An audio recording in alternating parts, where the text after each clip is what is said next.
Welcome back, folks. We're going to be covering a session of 2-5 I played last night here in Dallas. I didn't play my best. I wailed around a little bit. One of my neighbors likes to play I believe it's called the Prayer to the Wazim, or Call to the Azim, something like that, every morning. And it wakes me up. So I've not been getting a lot of sleep. You know what? They probably played 2-5 against me. This is their strategy. Maybe. But anyways, I didn't play my best, but some pretty interesting hands and pots that I should not have been in, but let's get straight into it. Alright, we sat down with 1500, played a few pots, and I actually won my first significant double board bomb pot here in Texas. So now I'm only down about $3,000 in double board PLO bomb pots. But Under the Gun +2 has raised up to $25 over a limp, and I've got Ace Jack offsuit. This hand performs better as a 3-bet or fold, so I make it $80. Folds back round, and my opponent's in the tank, and then fires out a 4-bet up to 225. Pretty reasonable sizing here. And the player to my left did mention that the player to my right is quite a good player, as well as him being young and Asian, he could be bluffing. So I go a little bit wider than normal here with my 5-bet, and I do throw in the 5-bet up to $400. Opponent's in the tank, he's thinking it over, and then rips it all in. Ugh, we just wasted 320 bucks. Oh well, on to the next one. Alright, I've been a little bit card dead this session. I picked up the Ace Jack, and the other two hands I had pocket 10s. One time I got 4-bet, and the other time I got 3-bet. Both times I just folded on the flop. And look at that, I got pocket 10s again. 4 hands, 3 times pocket 10s. But we're going to put in the squeeze here in the cutoff up to $65 over an under the gun raise and a low jack call. And now small blind throws in the cold 4-bet up to 150. Oh man, our 10's again punished today. Look over to stack, he's only got about 330 behind. It's jam or fold here. I mean, call's fine too, but he's just so short. So I reluctantly toss my 10's into the muck. My opponent is nice enough to show us the pocket jacks. Alright, we got away from it. Doesn't feel good though. We pick up the 6-5 suited under the gun. In a very tough lineup, this would probably be a fold. Don't know if I could bring myself to do it, but it probably is a fold. But in lineups where you're not getting 3-bet too often, like Dallas, I think players play very straightforward pre-flop. It's just value heavy. Sort of like a 1-3 game in terms of their 3-bet and 4-bet ranges. But anyways, I raise the 6-5 suited up to $15. We get one caller to my left, and then one of the blinds calls as well in the small blind. So 3 ways to a flop of 9-5-5 rainbow. Beautiful.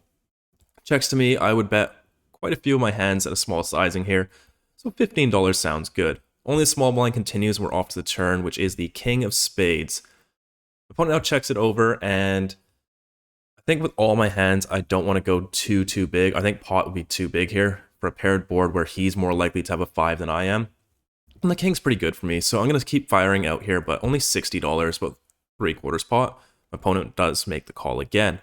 Hence the river, it is the 4 of diamonds, doesn't change anything. My opponent checks it over, and yeah, I don't think an overbet makes too much sense here, so I'm just going to go with a pot size bet of $200. My opponent thinks it over for a bit, and calls. That's good news. I roll it over, and it is good. We are almost back to even now. Okay, button is raised up to $15. I got the 8-6 of spades in the small blind. No rake, you should probably just call this at a very low frequency and just fold it most of the time, but I kind of like playing 3-bet or fold still. It's what I learned to play. So I do raise it up to $60. Big blind now folds, and I do this at probably 50% frequency, which is way too high. But is my opponent going to find the 4-bet with king 7 suited? No. The low frequencies with 6s, 7s, 8s? No. Or like there's probably like 30 to 50% frequency with most of the suited aces to 4-bet here. And they're just never going to find that. So you can go a lot wider with your 3-bets here. So I make it 60. My opponent makes the call. And to the flop, it is Queen 8, 8-2 diamonds. A good flop for 8-6 suited, I'd say. I'm going to start with a small bet here, as I would with most of my hands. $40 into the middle. My opponent makes the call. Head to the best turn in the deck, the 6 of diamonds. The flush gets there, so maybe we can cool our opponent, and we make a full house. So now most of my overpairs without a diamond are going to want to start checking. I want to have some very strong hands to check as well.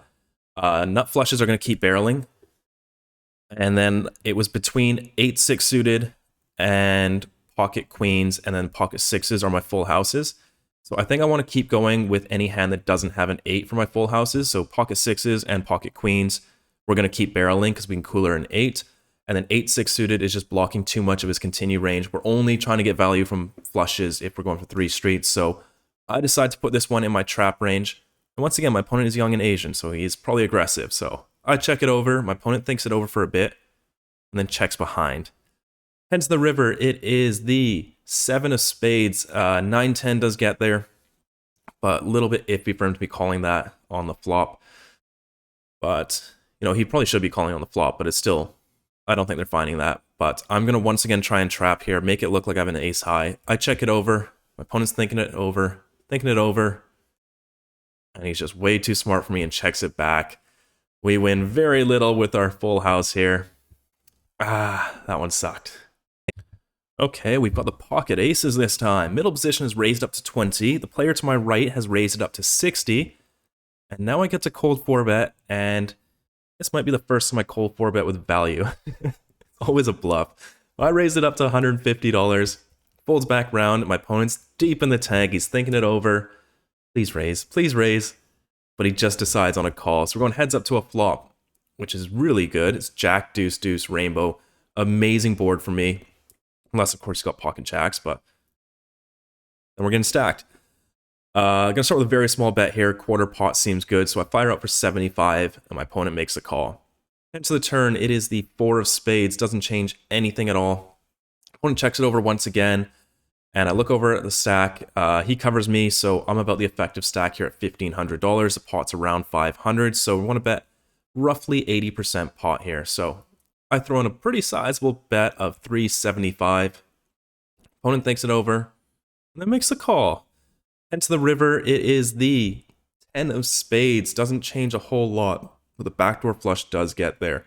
Opponent checks it over once again, and there's nothing to do here. We don't really have a decision. We're going all in, trying to cooler kings and queens. So I ship it all in, 1.1k. I really wish the 10 of spades didn't come on the river, because a lot of my bluffs are going to be backdoor for spades. And it just makes it so that there are a lot more combos that beat him when he does have queens or kings without a spade. But he's in the tank, he's thinking it over. Takes a good 2-3 minutes. Fortunately, my opponent is making every correct decision against me today and tosses in the fold. Ah, couldn't get paid there. That's alright. Alright, here's where the wailing about begins. Under the gun is raised up to $35, a 7x raise, and I've got queen, 10 of clubs, and the low jack. This should just be a fold. And if I do want to play it, I should be raising, but raising seems so bad against an under the gun open to 7x, so I just really want to see a flop. I'm a little bit card dead, so I toss in the call. So does a hijack. And now button puts in the squeeze to 150. That has got to be an extremely strong range. This man is a thinking player, and I'm pretty sure he's seen this $35 as a lot of strength. Now under the gun only calls, and I briefly think about ripping it all in here. But I think button is just going to have aces, kings, and ace-king suited only here. It's just such a strong play to be raising into a 7x open under the gun. So I should fold here, and this should be the end of the hand, but I just really want to see a flop. So I toss in the call. Hijack also calls, and we go 4 ways to a flop, which is okay. Queen, 9, 8, 2 diamonds, 1 heart. We got the top pair as well as the gut shot. Under the gun now checks, I check it over, hijack checks, and now button surprisingly throws in a bet on this flop 4 ways of 275. When he does this, I don't think he's got aces and kings here ever. I think that this is just a flush draw or pocket queens. Like, this really feels like a flush draw to me to be betting this 4 ways, because aces and kings are going to hate getting jammed on here. Like, they're just going to hate life. But anyways, now under the gun rips it all in for 850. And I think that he's got an overpair here.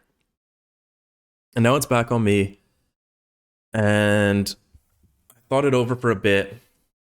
And trying to range these two guys. Under the gun raised up to $35 and flatted pre. I think he's got kings. I just think he has pocket kings. I think aces he rip in pre. I don't know what he's doing with kings to like try and trap and find a flop without an ace and then just get it in. And I'm sitting here queen 10 suited. The pot is 1732, so I'm going to be calling only 850 to win a pot of 2500. And then button is most likely also going to call because I think he's just got ace king of diamonds here. So his king out is kind of dead. He's only got one. This is like the hands I'm putting them on. And against an overpair, I think we have the odds to call here. I'm not great at math, especially not when there's a side pot, but I think we're ahead of button. I think he's just got a flush draw with 2 overs. And I think that we're behind under the gun, but with all this overlay, we do have, the 2 outs to the queen, and I think our 10 outs are good because what hands have a jack here? So we've got the 3 outs to the 10 as well as the 4 to the jack. So we do have about 9 outs here, 18, 36%. So we're getting a really good price here, and this kind of sucks. But I think we just got to go with it. Well, I'm just going to call here. I don't think shoving does anything, so I just flat. Hijack gets out the way, button reshoves, no decision here. We toss in the call. They ask how many times I want to run it. I only run once. And we're off to the turn. This massive pot with top pair and a gut shot. What am I doing? How did I get here? But turn is the jack of diamonds. I don't love it. I do make the straight, but I really think button has like ace king of diamonds here. River, king of hearts. Under the gun has the pocket 8s for bottom set. That is a surprising raise under the gun to 7x with pocket 8s. Did not expect that. My read was off. But we beat him. And now button shows the king 4 of diamonds. He must have misread his hand. He didn't. He's just wild. Was not expecting him to have such a weak hand with that squeeze. My reads are off. Very off. But that one's not going to go our way. But ugh, that is gross. I think if under the gun had an overpair here, I think the flop is a close call, maybe slightly profitable or slightly negative, but anyways, I'm done explaining why I wailed about with queen 10 suited. Let's go to the next hand. In this next hand, we have a hijack raised to 20, button is called, and I got ace 9 of spades in the small blind. Decide to squeeze this time, I raise it up to 110. Big blind gets out the way. Now hijack throws in the 4-bet up to 250. Button gets out the way, and with these reasonable sizes, as well as me just wanting to see flops today, I'm gonna toss in the money here and play some post flop. I toss in the call. It is less than 2.5x. I love that. So we're heading to a flop of 9, 8, 4, 2 spades. We got top pair, top kicker, as well as a nut flush draw. I check it over, and my opponent fires out a bet of 175. I think raising is okay here, but with a hand this strong, it seemed a little bit merged, and we're still beating a lot of his bluffs anyway. So I'm just going to toss in the call here and then choose to raise a hand like maybe ace 5 or ace 3 suited. So toss in the call, the turn is the deuce of spades. We make the nuts right away. I check it over. My opponent fires out once again for 375. I think raising is totally fine, but I think I just want to trap here and not give him a chance to fold out a hand like aces or kings with no spade. And if he does have any bluffs, just like red ace king, I want to give him a chance to bluff on the river. So I toss in the call, hence the river. It is the 9 of diamonds, overkill. I check it over once again. Opponent's thinking it over, counting out his stack. He's gone around 800, so about half pot bet behind. He's thinking it over. That was actually really nice sizing on the turn from him too.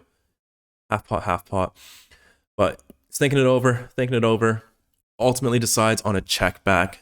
I show, and my opponent did have the pocket aces, so really nice check back there. We're not going to win the maximum. We get rewarded for wailing about. This is the 5th time this session I've had pocket 10s. But I raise it up to $15 this time. We get a caller from middle position and folds around to small blind, who puts in the squeeze up to 75. Against almost anyone, I think this would just be a flat in position, but versus this guy, we are definitely going to throw in the 4-bet here for value. I raise things up to 190, about 2.5x. Middle position folds, button folds, and my opponent does make the call. So we're going heads up to a flop, which is quite nice for pocket 10s. It's 6, 4 deuce, 2 spades, 1 club. My opponent checks it over, and now with a hand, yes, I would be 4-betting pocket 8s here. I'm not kidding. With hands like 8s, 9s, and 10s, I think they lean more towards bets. But then hands like queens and jacks are going to be more in the check range here. especially jacks, just because we're getting coolered by queens too often here that call out of position. So I think with tens, they benefit a bit more from protection, but I think checking and betting are both pretty close. But this time I decide to bet $100 quarter pot here. My opponent does make the call. Off to the turn, it is the 5 of spades. My opponent checks it over, and my opponent can definitely have some threes in his range. He's a little bit wild. Flush does complete, and I just don't see us getting too much value if we continue barreling. So I'm going to check this back and play some rivers in position. We get an okay one. It's the ace of spades improving us to a flush. My opponent once again checks it over. And I think we got to go for some thin value here and just be okay when he's got like pocket jacks or pocket queens with a spade. So I fire out, and I don't want to go too big. I was thinking 450, but I think it's just too big. So I fired out a little bit over half pot for 350. Opponent does think it over for a little bit, and then tosses in the call. I show, and we are good. We are picking up that pot, and we get back to even for the night. All right, guys, that's going to wrap it up. I did want to put an FAQ at the end of this video, so stick around for that. I was in the game for $3,000, cashed out for a whopping $3,001. My biggest win ever of one whole dollar. Bankroll numbers down there. Who cares? It's $1. Anyways, the most asked questions in my YouTube comments. How do I randomize and what do I do it with? So this here is my watch. And right down here is the second hand. Down this thing down here. So usually I go by 25%. So I'll say in my head, if it's between 30 and 45, I'm going to take the aggressive route. And then I'll go with that. If it's something that's very low frequency, I'll just say in my head, like, okay, 20 to 25. If it's in between there, I'll take the aggressive action. That's how I randomize in-game. For pre-flop charts, I used to study Jonathan Little's poker coaching app. It has a little test thing that you can just drill yourself in to try and memorize the hand ranges online. I use some new pre-flop charts now that are a bit more solver approved and more for 400 big blinds. But any of them will work. So just find one that works for you. I'd recommend the app. For study, to get better, I use Upswing Poker. That's what I started with 10 years ago when I played 1-3. A lot of studying of pre-flop charts. They're very, very, very important, even though I don't really follow them too much anymore. And I also grinded a ton of low stakes Zoom micro stakes on PokerStars. A ton of those with reviewing a ton of the hands and then looking at some database analysis. You know, it really helps you to just kind of drill post-flop, especially on flops. Right? Flops, once you get them down, you can usually play them quite fast. You don't have to think too much. Do I offer coaching? No. Most of my play is just on instinct and gut and just thinking like, I don't think this person bets 60% here with a made hand. And I have no reasoning behind it, and I would not be able to teach that. So, no. And also, I don't think I'm a great teacher. I can just explain my thought process, but I don't know how well it's going to translate into your game. My poker background gets asked quite a bit. So, when I was 19 years old, I started working at a casino dealing blackjack, and they recommended I go to another casino to try and see how the casino experience is. 2 days later, I'm fully addicted to blackjack, and I've gambled away all $300 in my bank account. And then I made some more money, and then I gambled more of it away at blackjack, and I don't think I've ever left the pit with money. I probably lost lifetime like $500 in the pit. I'm not a big gambler anymore, but I met a friend at the casino named Tim. Really good friend. He has passed away now, unfortunately, but we played 10-cent, 25-cent poker in his living room, three-handed, and I loved it. I lost way more money there than I ever did in the pit, but I started to realize that you could actually win at this game, and I could gamble and make money. And then I saw, I think it was high-stakes poker, and I saw Tom Dwan just being an absolute animal. 3-betting, 4-betting, 5-betting, 8-6 suited, check-raising, and all this other stuff. I just thought, why don't I just try play like that? So I upped the aggression by a ton, and also I started crushing this three-handed 10-cent, 25-cent game for hundreds of dollars almost every time I went. I would almost always book a win, and by the end of it, one of my friends actually owed me $500 from loaned money in a 10-cent, 25-cent game. Yeah. But from there, I started playing 1-3 at the casino, and I was just way too timid. I wasn't aggressive. I just thought players could read me. And also the stakes being 1-2 or 1-3, whatever it was back then. It's a huge jump from 10 cent, 25 cent, especially when you're only making like $800 a week. It's a lot of money, so I lost quite a bit in the beginning. Then I found upswing poker, studied that, and then I started playing the micro stakes on PokerStars. Put in about 100 to 200,000 hands of volume and started getting somewhat decent. Went back to the casino and found out that just with these fundamentals I learned, I was crushing the 1-3 game. I